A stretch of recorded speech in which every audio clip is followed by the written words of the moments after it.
السلام عليكم ورحمة الله وبركاته. أعوذ بالله من الشيطان الرجيم. بسم الله الرحمن الرحيم. يا أيها الذين آمنوا إذا نودي للصلاة من يوم الجمعة فاسعوا إلى ذكر الله وذروا البيع ذلكم خير لكم إن كنتم تعلمون. উপস্থিত মুআজ্জাজ মুহতারাম, আজকের এই জুমার দিনের সম্মানিত মুসল্লি কিরাম, আমরা সর্বপ্রথম ওই মহান আল্লাহ রাব্বুল আলামিনের নিকট শুকরিয়া জ্ঞাপন করি যে আল্লাহ রাব্বুল আলামিন আমাদেরকে এই পবিত্র মাহে রমজানের শেষ জুমাতুল বিদায়, আল্লাহর ঘর মসজিদে আগে আগে আসার বসার, আল্লাহ শুকর গুজারকারী বান্দা হওয়ার তৌফিক দান করেছেন। আমরা সকলেই বলি আলহামদুলিল্লাহ। রাসূল আকরাম সাল্লাল্লাহু আলাইহি ওয়াসাল্লামের প্রতি দরুদ এবং সালাম। যে আল্লাহ রাসূল পবিত্র মাহে রমজানটাকে এত বেশি গুরুত্ব দিতেন, বাকি কোনো মাসকে এত বেশি গুরুত্ব দিতেন না। তিনি রমজানের শেষ দশকে কোমরে গামছা বেঁধে তারপরে ইবাদত করতেন। রমজানের শেষ দশকে তিনার অবস্থানটা এমন হইতো যে তিনি কাউকে চিনতেন না। মনে হইতো যেন তিনি এই পৃথিবীর জমিনে অন্য দেশের, অন্য জগতের একজন অধিবাসী হিসাবে তিনি ইবাদত করতেন। বলুন সুবহানাল্লাহ।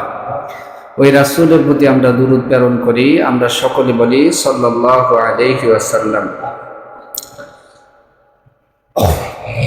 আজকের এই জুমায় গত যেই রোজাগুলো আমরা রেখেছি তার জন্য আল্লাহর কাছে কবুলিয়াতের দোয়া করি। আল্লাহ আপনি কবুল করেন।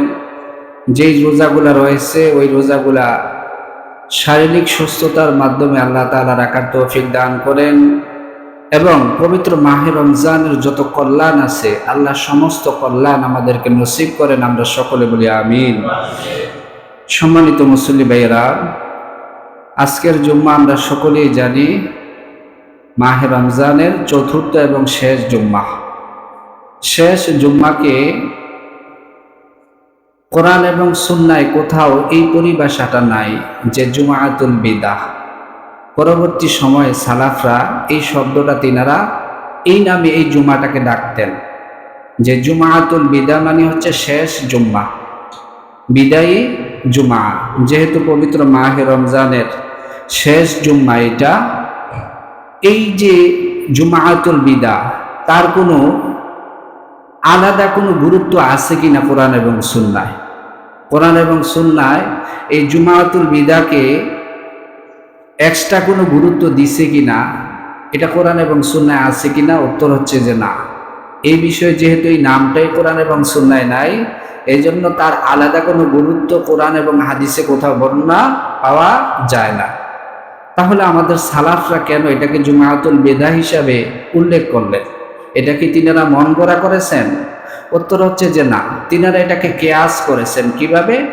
আমরা সকলেই জানি পবিত্র মাহে রমজানের প্রথম দিন থেকে দ্বিতীয় দিন উত্তম, প্রথম দশক থেকে দ্বিতীয় দশক উত্তম, প্রথম জুম্মা থেকে দ্বিতীয় জুম্মা উত্তম।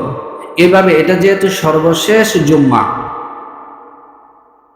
এবং এটা শেষ দশকের জুম্মা এবং লাইলাতুল কদরের মধ্যের জুম্মা, এই জন্য আমাদের সালাফরা এটাকে অত্যন্ত গুরুত্ব দিতেন। আর মানুষের যেহেতু এই সময়টায় আইসা তার রমজানের যে আমল করেছেন তার একটা হিসাব নিকাশ সে করেন। যদি ভুল করে থাকেন তাহলে আল্লাহর কাছে ক্ষমা চান, আর যদি তিনি যথাযথভাবে আদায় করতে পারেন রমজানের সমস্ত কিছু, তিনি আল্লাহর কাছে শুকরিয়া আদায় করেন। এই আল্লাহর কাছে শুকরিয়া আদায় করা, একে তো পবিত্র মাহে রমজান, আরেকটা হচ্ছে কি জুমা। তো এই জন্য এই জুমাটাকে সালাফরা অত্যন্ত গুরুত্ব দিতেন। শুধু এটা না, সারা বিশ্বের মুসলমানরা আদৌ পর্যন্ত এই জুমাটাকে অত্যন্ত গুরুত্ব দেন, যদিও আমাদের কাছে কি নাই তেমন গুরুত্ব নাই। অন্য জুমা যেমন, আজকের জুমাটাও আমাদের কাছে তেমনই মনে হয়। কিন্তু মুসলমানদের উচিত শুধু পবিত্র মাহে রমজান না, প্রত্যেকটা জুমাকে গুরুত্ব দিয়ে আল্লাহর ডাকে সাড়া দিয়ে আল্লাহর ঘর মসজিদে আসা। বলুন সুবহানাল্লাহ। আলোচনার শুরুতে আমি একটা আয়াত আপনাদের সামনে তেলাওয়াত করেছি। আল্লাহ তাআলা সূরা জুমার 9 নম্বর আয়াতে বলেছেন, ইয়া আইয়ুহাল্লাযীনা আমানু ইযা নুদিয়া লিস-সালাতি মিন ইয়াউমিল জুমআহ। আল্লাহ তাআলা ঈমানদারদেরকে ডেকে ডেকে বলেন, হে ঈমানদারেরা, যখন তোমাদেরকে জুমার সালাতের জন্য ডাকা হয়, আহ্বান করা হয়, ফাসাউ ইলা যিকিরিল্লাহ, খুব দ্রুত তোমরা জিকিরের দিকে চলে আসো, অর্থাৎ জুমার দিকে চলে আসো। ফাসাউ ইলা যিকিরিল্লাহি ওয়া দারুল বাই', তোমরা তোমাদের ক্রয় বিক্রয়কে ত্যাগ করো। যালিকুম খায়রুল লাকুম ইন কুনতুম তা'লামুন, যদি তোমরা জুমাকে গুরুত্ব দিয়ে দ্রুত মসজিদে চলে আসো, তাহলে এটাই হবে তোমাদের জন্য কল্যাণকর। বলুন সুবহানাল্লাহ।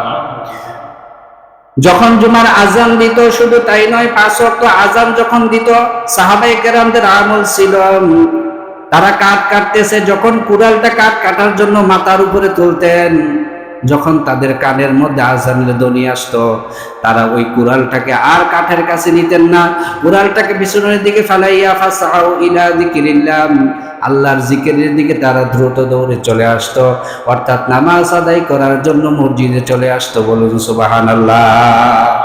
তাদের টেন্ডেন্সি এমন ছিল না, আরো তো 15 মিনিট আছে, আরো 5 মিনিট আছে। আমরা যদিও মাঝে মধ্যে ভুলে 5 মিনিট আগে চলে আসি, রাস্তার মধ্যে দাঁড়িয়ে দাঁড়িয়ে আমরা কথা বলি, আল্লাহর ঘর মসজিদে ঢুকি না।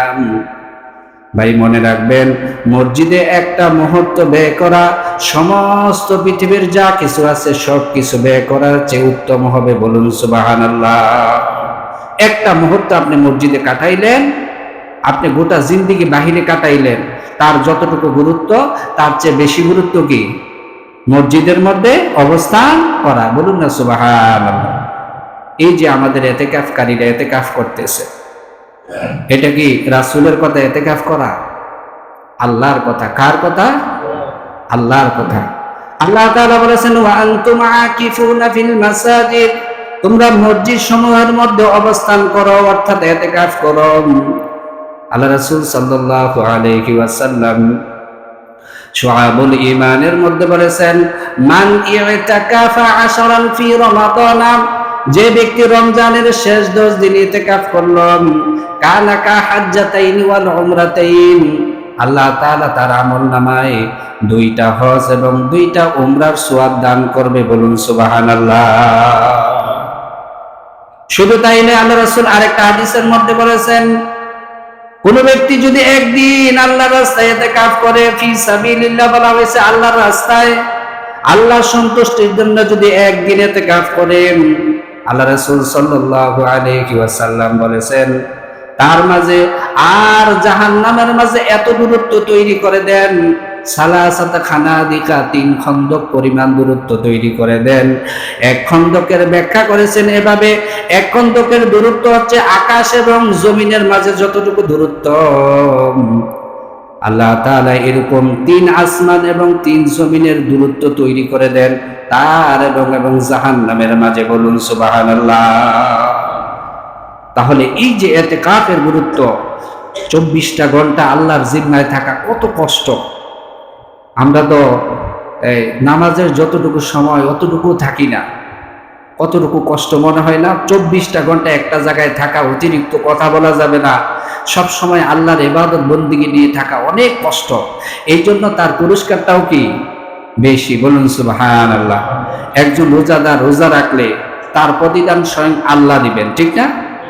তার প্রতিদান কে দিবেন? আল্লাহ। দিতে কি কম দিবেন? অবশ্যই বেশি দিবেন। কিন্তু তার জন্য এমন ঘোষণা দেওয়া হয় নাই, ঘোষণা দেওয়া হয়েছে তার অতীতের গুনাহগুলো মাফ করে দেওয়া হবে, কিন্তু এক্সট্রা তার জন্য হজ এবং উমরার সওয়াব দেওয়া হবে এমনটা বলা হয় নাই। শুধু মাত্র বলা হয়েছে কার জন্য? এতেকাফকারীদের জন্য। আল্লাহ তাআলা অত্যন্ত আনন্দ লাগে আমাদের মসজিদে দুইজন যুবক এতেকাফে বসেছেন, অথচ তাদের ইবাদতটাই আল্লাহর কাছে কি সবচাইতে প্রিয়, যৌবনকালের ইবাদত, ঠিক না? কাল কিয়ামতের ময়দানে 5টা প্রশ্নের জবাব দেওয়া ছাড়া কেউ কোথায় যেতে পারবে না, এক চুল পরিমাণ নড়তে পারবে না। তার মধ্যে একটা হচ্ছে ওই যুবককে জিজ্ঞাসা করো, হে যুবক, তুমি তোমার যৌবনকাল কোন কাজে কাটিয়েছে? বলুন না সুবহানাল্লাহ। আরেকটা হাদিসের মধ্যে আসছে, আল্লাহ রাসূল বলেছে কাল কিয়ামতের ময়দানে আল্লাহর যে আরশটা আছে, ওই আল্লাহর আরশের ছায়ার নিচে 7 শ্রেণীর মানুষকে কি দিবে? স্থান দিবে। তার মধ্যে এক অন্যতম হচ্ছে কি, যারা যৌবনকালে বেশি বেশি করে আল্লাহর ইবাদতের সাথে কাটিয়েছে। বলুন সুবহানাল্লাহ। তো অতএব আমরা তাদের জন্য দোয়া করি, যদিও তারা অসুস্থ হয়ে গেছে, শেষ পর্যন্ত আদায় করতে পারে কিনা জানি না। আল্লাহ তাআলা তারা যদি নাও পারে, তাদের জন্য দোয়া করি আল্লাহ যেন তাদেরকে পরিপূর্ণ ইতিকাফের সওয়াব দান করে। আমরা সকলে বলি আমিন। সম্মানিত উপস্থিতি, তাহলে আমরা এই যে জুমাতুল বিদা এবং ইতিকাফ সম্পর্কে সামান্য কিছু ধারণা আমরা নিলাম। এখন আসেন, রমজানের শেষ দশক, যখন রমজান শেষ হয় তখন আমাদের মাঝে একটা জিনিস চলে আসে, সেটা হচ্ছে কি সাদাকাতুল ফিতর, তাই না? সাদাকাতুল ফিতর, এই সাদাকাতুল ফিতরটা একজন মুমিনের উপর কি ওয়াজিব। এখন কথা হইল, এই সাদাকাতুল ফিতর কি সবার উপর ওয়াজিব? উত্তর হচ্ছে যে না, এই সাদাকাতুল ফিতর সবার উপর ওয়াজিব না। যার উপরে যাকাত ফরজ তার উপর সাদাকাতুল ফিতর ওয়াজিব। এটা হচ্ছে প্রথম কথা। এটা কি প্রথম কথা? এটা হচ্ছে ইসলামী শরীয়তের মূলনীতি। হাদিসের আলোকে ফারাদা রাসূলুল্লাহ সাল্লাল্লাহু আলাইহি ওয়াসাল্লাম যাকাতুল ফিতরা বলা হয়েছে। কি যাকাতুল ফিতরা? ফিতরা যাকাত বলা হয়েছে হাদিসের ভাষায়। যাকাতুল ফিতরা, ফিতরা শব্দের অর্থ কি? দান করা না, ফিতরা শব্দের অর্থ হচ্ছে রোজা ভাঙ্গা। ফিতরা শব্দের অর্থ কি? আমরা কিনা ইফতার কথা বলেন ভাই, ইফতার বলি কিনা? এই ইফতার মানে কি? রোজা ভাঙলা। আমরা ইফতারের সময় কি দোয়া করি? আল্লাহুম্মা লাকা সুমতু, হে আল্লাহ আপনার জন্য আমি রোজা রেখেছি। আল্লাহুম্মা লাকা সুমতু আলা রিজকিকা আফতারতু বিরহমাতিকা ইয়া আরহামার রাহিমিন, এবং আপনার দেওয়া রিজিকের মাধ্যমে আমি রোজা ভাঙলাম, হে রহমের অধিকারী। বলুন সুবহানাল্লাহ। যদিও বিভিন্নভাবে হাদিসে এই দোয়াটা আসছে। তাহলে ইফতার বা ফুতুর বা ফিতরা, এই সবগুলোর অর্থ হচ্ছে কি রোজা ভাঙা। রোজা কি যার উপর ফরজ সে রোজা ভাঙ্গা ফিতরা দিয়ে দিলে তার আদায় হয়ে যাবে? বিষয়টা এমন না। প্রথম আসেন, তাহলে যাদের উপর ফিতরা ওয়াজিব, যাদের উপর যাকাত ফরজ, তার উপর ফিতরা ওয়াজিব। 2 নম্বর যে বিষয়টা, সেটা হচ্ছে হাদিসের ভাষ্য যেহেতু বলা হয়েছে যাকাতুল ফিতরা, ফিতরার মানে বাঙ্গার যাকাত, এই জন্য সারা বিশ্বের অধিকাংশ উলামায়ে কেরাম তিনারা বলতেছেন যে যাকাত ওয়াজিব হবে যদি যাকাত ফরজ যাদের উপর, ফিতরাও তাদের উপর ওয়াজিব, এটা ঠিক আছে, কিন্তু পাশাপাশি যারাই রোজা রেখেছে তাদের উপরও কি ফিতরা ওয়াজিব হবে। যেহেতু আল্লাহ রাসূল বলছে ঈদের নামাজের দিন সকালের আগে, ঈদের নামাজে যাওয়ার আগেও যদি কোনো শিশু কি করে জন্মগ্রহণ করে, তারও কি দিতে হবে? ফিতরা দিতে হবে। এই জন্য বলা হয়েছে সম্পদের উপর নয়, বরং ব্যক্তির উপরে কি হয়?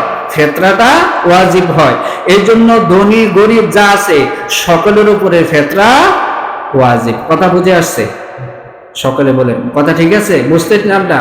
তাহলে সকলের উপরে কি ফিতরাটা ওয়াজিব। যেহেতু ভূমিষ্ঠ হওয়া সন্তান, তার উপরে তো আর রোজা কিনা ফরজ না, তাই না? নির্দিষ্ট একটা সময়ের পরে যে মানুষের উপর কি হয়? রোজা ফরজ হয়। এই জন্য যেহেতু শিশুর উপরে ফিতরাটা ওয়াজিব হয়, এই জন্য আম জনতা সকলের উপরে ফিতরাটা ওয়াজিব। এখন আসেন দ্বিতীয় যে বিষয়টা, সেটা হচ্ছে একজন ব্যক্তির ফিতরা দেওয়ার সক্ষমতা নাই। কথা বলেন, অনেকে থাকতে পারে না এমন, আমাদের অঞ্চলে হয়তো বা নাই, এমন অঞ্চল আছে, যেমন গাজাবাসী, আফ্রিকার দারফুর অঞ্চলের মানুষ, আফগানিস্তানের কিছু জনপদ, এতই অভাবে তারা আছে, 3 বেলা 3 মুঠো খাইতে পারে না। 3 বেলা কেন, 1 বেলা খাবার তারা জোগাড় করতে পারে না, এত কষ্ট আছে, এখন তারাও তো রোজা রাখে, তারা কিভাবে ফেতরা দিবে? মাসালা হচ্ছে, আল্লাহ রাসূলের একটা হাদিস ছিল যে একজন ব্যক্তি আল্লাহ রাসূল সাল্লাল্লাহু আলাইহি ওয়াসাল্লামের কাছে এসে বলছে, ইয়া রাসূলুল্লাহ, আমি ইসলামের এমন বিধান লঙ্ঘন করেছি যার কারণে আমার উপর কাফারা আবশ্যক হয়ে গেছে, কিন্তু আমি কাফারা দেওয়ার মতন এমন কোন সম্পদ আমার নাই। আল্লাহ রাসূল বলছে, তুমি বসে থাকো মসজিদে নববীর মধ্যে, তোমার ফয়সালা করা হবে। কতক্ষণ পরে দেখলো একজন সাহাবী একটা টুকরির মধ্যে করে অনেকগুলো খেজুর এনে আল্লাহ রাসূলের কাছে দিছেন। আল্লাহ রাসূল সাল্লাল্লাহু আলাইহি ওয়াসাল্লাম ডাকলো, ওই ব্যক্তিটা কোথায়, যে ব্যক্তিটা কতক্ষণ আগে আমার সাথে কাফারার বিষয়ে কি করেছেন, আলোচনা করেছেন। তখন বলছে, লাব্বাইক ওয়া সাদাইক ইয়া রাসূলুল্লাহ, হে রাসূল আমি এখানে, আসো তুমি, আসো তুমি, এইগুলা আমি তোমাকে দান করলাম, এগুলা তুমি তোমার পক্ষ থেকে সকলকে কি করো, বন্টন করে দাও। তখন ওই সাহাবী কি বলেছিল, ওই সাহাবী বলেছিল, ইয়া রাসূলুল্লাহ, আল্লাহর কসম করে বলি এই মজলিসের মধ্যে আমার চেয়ে দরিদ্র আর কেউ নাই, অতএব এই খেজুরগুলো আমি খাওয়ার কি উপযুক্ত, বলুন সুবহানাল্লাহ। তাহলে নিজের ফেতরা, নিজের ইয়াটা নিজেই খাইছে। অতএব একজন ব্যক্তি তার ফেতরা দেওয়ার সক্ষমতা নাই, কিন্তু ফেতরা খাওয়ার তো সক্ষমতা আছে, ঠিক না? যখন ওই ব্যক্তি পাইবে ওই ফেতরাটা, সে নিয়ত করে খেয়ে ফেলবে যে আমার উপর সর্বনিম্ন ফেতরা হচ্ছে কত, 115 টাকা না, অতএব এই 115 টাকা আমি নিজে কি করলাম, আল্লাহ রাস্তায় দান করলাম, আমি নিজে খেয়ে ফেললাম, বলুন সুবহানাল্লাহ। বলুন তো, এই যে বিধানটা বললাম, এত সহজ বিধান পৃথিবীর কোন জীবন ব্যবস্থায় আছে? আল্লাহ তাআলা, আল্লাহ রাসূল সাল্লাল্লাহু আলাইহি ওয়াসাল্লাম এমন একটা জীবন ব্যবস্থা দিয়ে গেলেন যে মানুষ যেন কোনো ক্রমে কোনোভাবেও যেন ফাঁক করেও যেন জাহান্নামে না যায়। কিন্তু আমরা জাহান্নামে যাওয়ার জন্য কি করতেছি, প্রতিযোগিতা করতেছি। তাহলে সাদাকাতুল ফিতর হচ্ছে প্রত্যেক নরনারী, মুসলমান, নাবালক, শিশু থেকে শুরু করে সকলের উপর কি ওয়াজিব। এখন আসেন, সাদাকাতুল ফিতর যে কারণে ওয়াজিব হয় সেটা হচ্ছে আমরা যে দীর্ঘ একটি মাস সিয়াম সাধনা করি, তাই না? এই বলেন তো, আমি ইমাম সাহেব, আপনারা সাধারণ মুসল্লি, আল্লাহর ওলি যারাই হোক, নবীরা তাদের ক্ষেত্রে কোনো উপমা নেই, তাদেরকে হেফাজত করেছেন একমাত্র আল্লাহ রাব্বুল আলামিন, তাদের ক্ষেত্রে কোনো উপমা চলে না। বলেন তো, আমাদের ভিতরে আল্লাহ তাআলা যেভাবে রোজাগুলা ফরজ করেছেন, যেভাবে সিয়াম সাধনা করা ফরজ করেছেন, ওইভাবে কি আমরা পালন করতে পারি? পারি না। অনেক কমতি ঘাটতি হয়, মানুষ হিসাবে স্বাভাবিক কারণে সেই কমতি ঘাটতি আমাদের হবেই। কিন্তু আমরা যদি সাদাকাতুল ফিতরটা আদায় করে দেই, আল্লাহর ফরজ বিধান যদি লঙ্ঘন না করি, টুকিটাকি কথার মাধ্যমে হোক, চলনের মাধ্যমে হোক, কথন বলনের মাধ্যমে হোক, যেই সামান্য যে ভুল ত্রুটিগুলো আমরা করি, সাদাকাতুল ফিতর দান করার কারণে আল্লাহ তাআলা আমাদের সিয়াম সাধনা বিশুদ্ধ হিসাবে কবুল করবেন, বলুন সুবহানাল্লাহ। তাহলে এই কারণে আমরা কি করি, সাদাকাতুল ফিতরটা দান করি। এখন আসেন, আমরা সাদাকাতুল ফিতরটা কখন দেব? সাদাকাতুল ফিতরটা দেওয়ার সুন্নাহ তরিকা হচ্ছে আপনি শেষের দিক দিয়ে দিবেন, রমজানের প্রথম দিক দিয়ে না, শেষের দিক দিয়ে। সাদাকাতুল ফিতর দেওয়ার উদ্দেশ্যটা কি জানেন? ঈদের দিন যাতে প্রত্যেক ধনী গরিব সকলের যেন বালাখানা থাকে, সকলের যেন মিষ্টি মুখ করতে পারে, সকলের যেন মিষ্টান্ন গ্রহণ করতে পারে, এই জন্য এই সাদাকাতুল ফিতরটা আল্লাহ তাআলা আমাদের জন্য ওয়াজিব করেছেন। এই জন্য সাদাকাতুল ফিতরটা শেষের দিক দিয়ে দিবেন, এবং ঈদগাহে যাওয়ার আগেই আপনি সাদাকাতুল ফিতরটা আদায় করবেন। ঈদগাহে যাওয়ার পরে বা ঈদের নামাজ থেকে আসার পরে যদি দান করেন, মনে রাখবেন সাদাকাতুল ফিতর আদায় হবে না, এইটা সাধারণ দান হিসাবে আদায় হবে, কিন্তু সাদাকাতুল ফিতর আদায় হবে না। সাদাকাতুল ফিতর যদি আপনি আদায় না করেন, দেওয়া নাকি ওয়াজিব। সকলে বলেন, দেওয়াটা কি ওয়াজিব। কোন ব্যক্তি যদি ওয়াজিব তরক করে তাহলে তার কবিরা গুনাহ হয় না? তাহলে সাদাকাতুল ফিতর আদায় না করার কারণে আপনার আমলনামায় কবিরা গুনাহ লেখা হবে, বলুন নাউজুবিল্লাহ। এই জন্য রমজানের শেষ দিক দিয়ে এমন ভাবে দিবেন যাতে করে সে অন্তত পক্ষে ঈদের দিন, ধনী গরিব, যেহেতু ঈদের দিনটা জিয়াফতের দিন না, আল্লাহর জিয়াফতের দিন, আল্লাহর দাওয়াতের দিন, ধনী গরিব সকলের যেন ভালো খাবার থাকে। এই যে ভালো খাবার, ধনী গরিবের বৈষম্যটা যাতে কমে আসে, সকলের কারো প্রতি যেন কারো কোনো অভিযোগ না থাকে। দরিদ্র যারা হতদরিদ্র তাদের যেহেতু আল্লাহর কাছে কোনো অভিযোগ যেহেতু না থাকে, এই জন্য এই সাদাকাতুল ফিতরের ব্যবস্থা, এই জন্য এটা শেষে দিয়ে দিবেন, ঈদগাহ যাওয়ার আগে পরিপূর্ণ করে দিবেন। বলুন সুবহানাল্লাহ। এখন আসেন কোন জিনিস দ্বারা আমরা কি করব? সাদাকাতুল ফিতরটা দান করব, ঠিক না? এটা নিয়ে আমাদের ভিতরে কি আছে? বিভিন্ন মতানৈক্য আছে। আমরা কেউ বলি খাদ্য দিয়ে দিতে হবে, কেউ বলি টাকা দিয়ে দিতে হবে, কেউ তো বলে বিভিন্ন দ্রব্য দিয়ে দিতে হবে। আসলে মূল সমাধানটা কি? দেখেন, ইসলামের প্রথম যুগের মাসালা যদি হুবহুব আপনি বর্তমানে আনতে যান, তাহলে সেটা কি না সম্ভব না। সব ক্ষেত্রে একমাত্র ফরজিয়াতগুলো ছাড়া বাকি অনেক মাসালাগুলো সময়ের পরিবর্তনের সাথে সাথে কি হয়? পরিবর্তিত হয়। তার মধ্যে একটা হচ্ছে এই সাদাকাতুল ফিতর আমরা যেই জিনিস দ্বারা দিব তার এই মাসালাটা। সবচেয়ে সুন্দর যে সমাধানটা আমার কাছে মনে হয়, ডক্টর ইউসুফ আল কারজাউই, যিনি কাতারের একজন জাতীয় আলেম ছিলেন এবং মিশর আল আজহার বিশ্ববিদ্যালয়ে তিনি একজন অধ্যাপক ছিলেন। তিনি একটা সমাধান দিয়েছেন বর্তমান যুগের সবচাইতে বিজ্ঞ এবং পাগ্য একজন আলেম, ডক্টর ইউসুফ আল কারজাউই। তিনি বলেছেন, যেই সমাজের মধ্যে যেই জিনিসের মাধ্যমে দিলে গরিব দুঃখী অসহায় তারা সবচাইতে বেশি উপকার হবে, ওই জিনিস ওই দ্রব্যের মাধ্যমে সাদাকাতুল ফিতরটা দেওয়াই হচ্ছে সবচাইতে উত্তম। বলুন সুবহানাল্লাহ। এটা যদি আমি আরেকটু আপনাদের সামনে ব্যাখ্যা করি, সেটা হচ্ছে এই, কোন অঞ্চলে দুর্ভিক্ষ, দুর্ভিক্ষ মানে কি? ভিক্ষার অভাব। কি দুর্ভিক্ষ হচ্ছে? ভিক্ষার অভাব। এটা বাংলা দ্বিতীয় পত্রের একটা কি এক কথায় প্রকাশ। দুর্ভিক্ষ হচ্ছে ভিক্ষার অভাব। যে অঞ্চলে ভিক্ষা পাওয়া যায় না ওইটাই বলা হয় কি?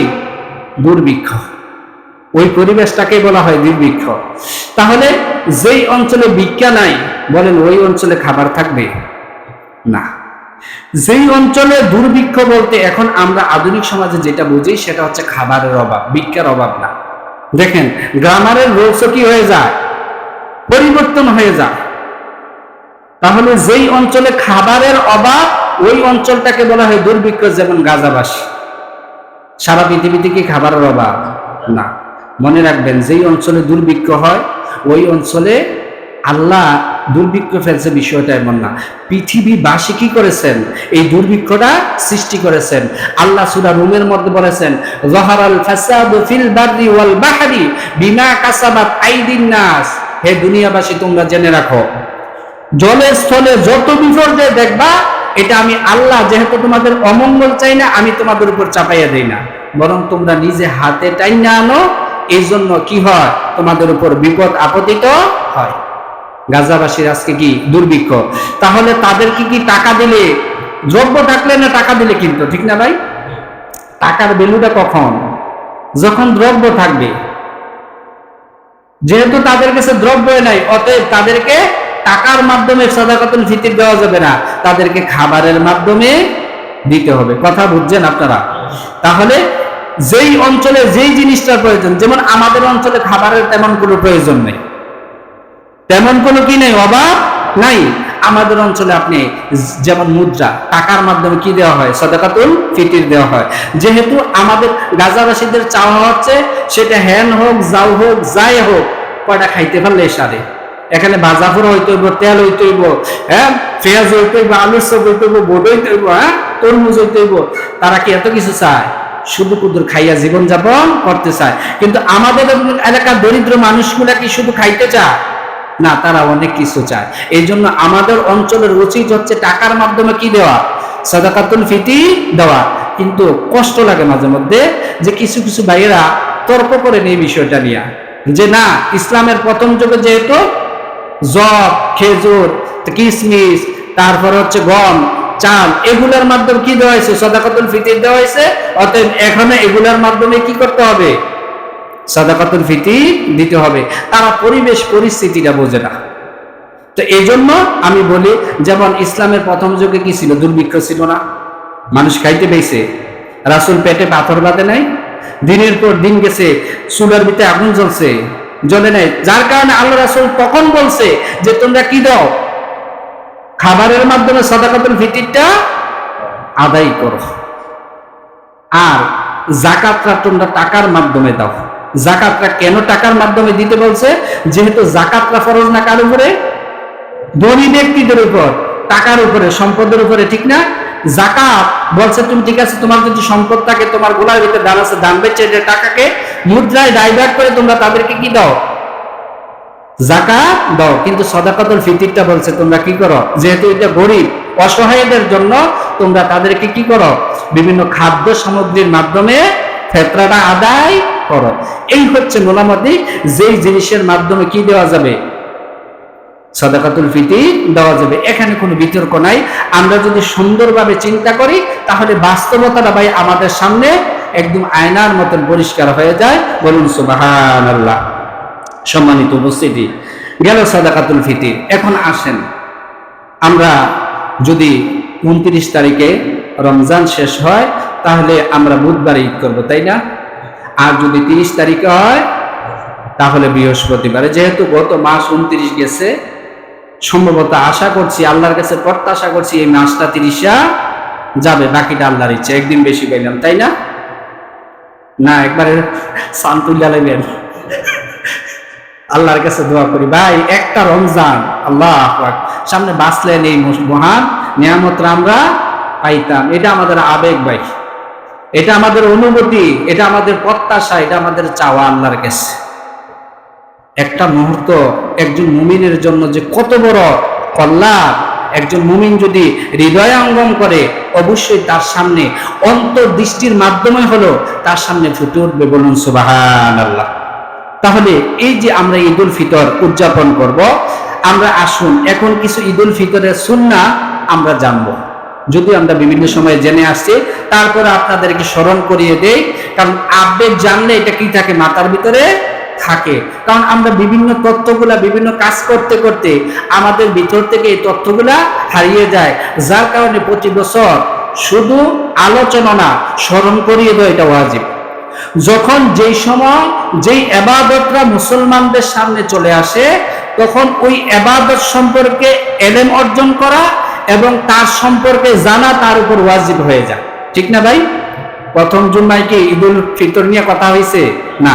যেহেতু সামনে আমাদের ঈদুল ফিতর, এই জন্য তার কিছু গুরুত্বপূর্ণ সুন্নাহ আমরা জানবো, যেগুলো পালনের মাধ্যমে আমরা যে ওই আল্লাহ রাসূল সাল্লাল্লাহু আলাইহি সাল্লাম যে হাদিসে কুদসি যে আল্লাহর কথাটা বলছে, আসসামুলি ওয়া আনা আজজি বিহি, বান্দা আমার জন্য রোজা রাখছে, আমি নিজ হাতে তার প্রতিদান দেব।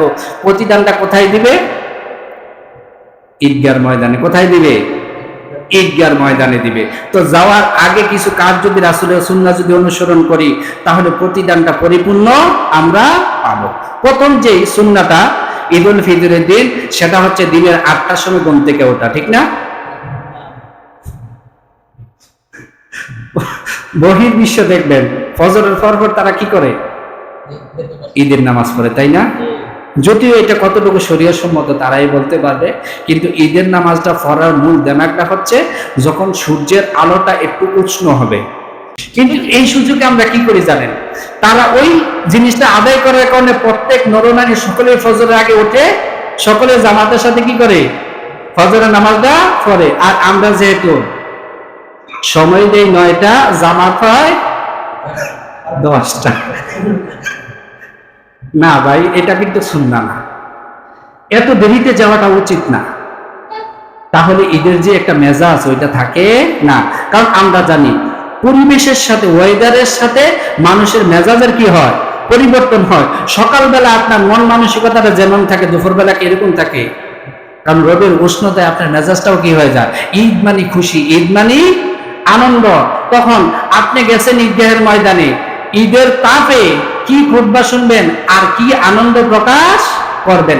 এত দেরি যেন না হয়, অন্তত পক্ষে সূর্য ওঠার ঘন্টা বা 1.5 ঘন্টার ভিতরে যেন ঈদের নামাজটা পড়া হয়। যদি এমনটা হয় তাহলে প্রত্যেকটা মানুষ দেখবেন ফজরের আগে কি হবে? ঘুম থেকে উঠবে। তাহলে ঈদের দিনে প্রথম সুন্নাহ হচ্ছে ফজরের আগে ঘুম থেকে উঠা গোসল টোসল করে ঈদগাহে রওনা দেওয়া, নাকি ফজরের নামাজটা ভাই মনে রাখবেন, ঈদের নামাজ পড়া কি ওয়াজিব, আর ফজর পড়া ফরজ। আপনি আলোচনা লম্বা হয়ে যাবে, আমি সংক্ষেপ করে দেব। আপনি জানাজার নামাজটা কি ফরজে কিফায়া না? ইমাম শাফি রাহিমাহুল্লাহ, আনাফি না, ইমাম শাফি রাহিমাহুল্লাহ তিনি বলেছেন যে ফরজে আইন রেখে ফরজে কিফায়া নামাজ আদায় করুন যেত না। তার মানে কোনো ব্যক্তি আগের যে ফরজটা এটা আদায় না করে যদি জানাজার নামাজ পড়ে তার জানাজার নামাজ হবে না। কিন্তু ইমাম আবু হানিফা বলছে কোনো ব্যক্তি যদি ব্যস্ততার কারণে, এখানেও কিন্তু তিনি শর্ত দিছে, কোনো ব্যক্তি যদি ব্যস্ততার কারণে ফরজে আইনটা পড়তে পারলো না, কিন্তু সেই স্ট্রং ডিটারমাইন করলো, যে দৃঢ় প্রতিজ্ঞা করলো যে আমি ফরজে কিফায়ার পরেই আমি কি করব, ফরজে আইনটা পড়বো, যেহেতু ফরজে কিফায়ার সময়টা বেশি থাকে না, ওই ব্যক্তির জন্য কি হবে, জানাজার নামাজটা জায়েজ হবে। চিন্তা করেন, ফরজে কিফায়া ফরজে আইন দুটোটাই কিন্তু ফরজ। আর এই জায়গায় আমরা ওয়াজিবের জন্য খুব সুন্দর করা সাজি, কিন্তু ফরজে আইনের কোনো খবর থাকে না। রিকোয়েস্টের সুরে বলি, ঈদের দিন প্রথম যে ফরজ সেটা কি, ফজর নামাজ পড়া, তাই না? সকলেই আগে আগে ঘুম থেকে উঠা, এটা হচ্ছে সুন্নাত। আর প্রথম ফরজটা হচ্ছে ফজরের নামাজ জামাতের সাথে আদায় করা। তারপরে বাড়িতে যাবেন, উত্তমভাবে সুন্দরভাবে গোসল করবেন, সুগন্ধি মাখবেন, সুন্দর উত্তম জামা, নতুন জামা শর্ত না, আপনার ঘরে 3-4টা জামা আছে, তার মধ্যে যেই জামাটা দেখতে সুন্দর, পরতেও সুন্দর, ওই জামাটা আপনি পরবেন, সুগন্ধি মাখবেন, মাইকেই একটা জানাজা দিয়া কোন ইচ্ছা দৌড় দেন, বিষয়টা এমন না। আপনি তারপরে আপনার বাতিজারা আছে কিনা, বা এই তো বিদেশ, আপনার দেশে এই অমুকরে ডাকবেন, এই তোমরা গোসল করো, এই যে একটা ঈদের যে একটা আমেজ, এই আমেজটা তৈরি করবেন। সকল হিংসা বিদাভেদ সব কিছু বলে যাবেন। অন্তত পক্ষে একটা দিনের জন্য আপনি কি হন, একত্রিত হন। বলে করেন আপনার ভাইয়ের সাথে রাগ 3 বছরের অথবা 11 মাসের, গত রমজানে গত ঈদের পরে আপনি কি হয়েছেন, রাগ হয়েছেন, এই ঈদ আবার চলে আসছে, এই ঈদের দিন অন্তত একটা সুযোগ আছে যে বাইরে রাখ দেন, সুন্দর কইরা আপনি তাকে নিয়ে ঈদগাহে যান, তার সাথে কথা বলেন। ভাই, ঈদটা তো আনন্দ খুশি সকলের মাঝে, সমস্ত হিংসা বিদ্বেষ দূর করার দিনই হচ্ছে এই দিনটা। আসেন কাঁধে কাঁধ মিলিয়ে ঈদের দিন আমরা সকলে বাতিজারাকে, বাগিনারাকে সকলে একটু মোবাইলে কথা বলা, একটু ঈদের শুভেচ্ছা জানানো, ঈদ মুবারক জানানো, এই যে একটা সুন্নাহ। আল্লাহ রাসূল হাইটা হাইটা সকলের খোঁজখবর নিতেন। খোলাফায়ে রাশিদুন হাইটা হাইটা প্রত্যেকটা প্রজার বাড়িতে যাইতেন ঈদের শুভেচ্ছা দেওয়ার জন্য, ঈদের আনন্দ তাদের সাথে ভাগাভাগি করার জন্য। আমরা ঈদগাহে সকলকে নিয়ে একসাথে আমরা দৌড়াইয়া যেন যাতে ঈদের জামাতে উপস্থিত না হই, 5-10 মিনিট আগে আমরা চলে যাব, যে সুন্দর করে আমরা বসবো, ঈদের খুতবা শুনবো, ঈদের নামাজ পড়বো, আমরা আসবো, আয়সা যায় তৈরি হয়েছে, যাওয়ার আগে ঈদগাহে আপনি রোজাটা ভেঙে যাবেন, ঠিক না? হ্যাঁ, রোজাটা ভেঙে যাবেন, সেটা খেজুর কুরমা হোক, যাই হোক, মিষ্টান্ন জাতীয় জিনিসের মাধ্যমে আপনি রোজাটা ভেঙে গেলেন। ঈদুল ফিতরে খাইয়া যাওয়া সুন্নত, আর ঈদুল আজহায় আইসা খাওয়া সুন্নত। যদি পারেন তাহলে গরুর গোশত দিয়ে খাওয়াটা আরো সুন্নত। তাহলে যেই জিনিসটা বলতেছিলাম, আসলেন আইসা সবাইকে ডেকে ডেকে আপনি যে 2 নলা তারে খান, হে আইসা আপনার 2 নলা খান, আপনি 1 চামচ খান, ওরে 1 চামচ দেন, একটু সিন্নি দেন, এইভাবে একটা ভ্রাতৃত্ব।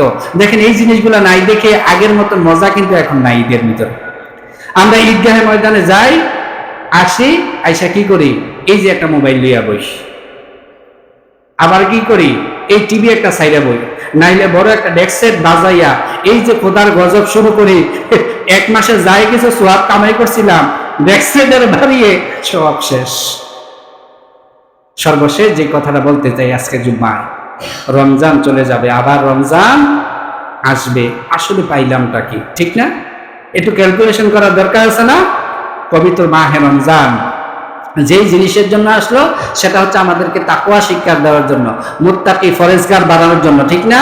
কিন্তু দুর্ভাগ্য হলেও সত্য, রমজানও শেষ, মুজলিও শেষ। ফজর রক্ত কিছু হইলেও জোহর রক্ত আর টোয়াইয়া পাওয়া যায়। তো অতএব সম্মানিত মুসল্লিরা, আপনাদেরকে ভালোবাসা দিয়ে, আবেগ দিয়ে, দায়িত্বের খাতিরে দায়িত্ববোধ থেকে বলি, সেটা হচ্ছে আমরা রমজানে যেমনভাবে সম্মিলিতভাবে ইবাদত বন্দেগী করেছি, আল্লাহর ভয় আমাদের অন্তরে যেভাবে জাগ্রত হয়েছে, আমরা যেন সারা বাকি 11টা মাস এই রমজান থেকে শিক্ষা নিয়ে যেন আমরা চলতে পারি। আল্লাহ তাআলা আমাদেরকে মুত্তাকি হিসাবে, রোজাদার হিসাবে আমাদের সমস্ত নেক আমলগুলো কবুল করুন। আমরা সকলে বলি আমিন। আসসালামু আলাইকুম ওয়া রাহমাতুল্লাহ।